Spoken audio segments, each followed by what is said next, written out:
Hey guys, so today I wanted to cover a few tips in Sanskrit. And so while there's a ton of different Sanskrit asana names, there's a few kind of roots of different Sanskrit asanas that can give you great hints to how to complete them. So I made a little list of 11 that I think are handy to have. I have the list right here so I don't accidentally forget one when I recite it. So the tips are kind of like if you hear the asana Kehuni Namana. Namana means bending, Kehuni means elbow, so it just means elbow bending. Or if you hear Kehuni Chakra, Kehuni elbow, Chakra rotation. So it's phrases like this that give us good indicators to how an asana should be performed. So let's get to the list. Chakra, like I told you, means rotate.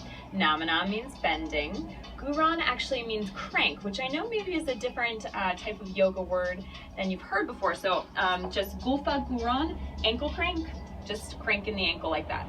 Although you're rotating it by forcing it, you're actually kind of cranking it, aren't you? So anyway, gulfa Gooran, Gooran crank.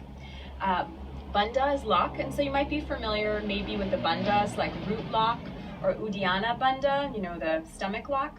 But there's also locks that can take place in an asana, such as your fist lock. So that would be Mustika Bandha, which is, locking, and releasing. So then Sunchallan means movement. And so if I'm just moving my head from side to side, that would be Girva Sanchalanasana, so neck movement. Supta means laying down. Gutuckmuck means dynamic, so to be doing a pose dynamically, fast-paced. Arkarsan means stretching. Mukta means releasing.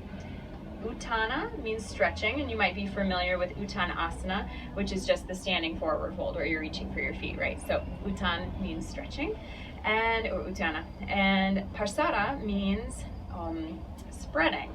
And so you might be familiar with the yoga asana Pasarita Padottanasana. And so Pasara, in that first part of that asana name, means spreading. So it's that wide-legged forward fold because you're spreading the legs wide before folding. So anyways, those are just 11 kind of key terms that I think are useful to have down, which give great hints into how to correctly perform an asana. I've listed these 11 little tips on my blog, so go check it out. See you there.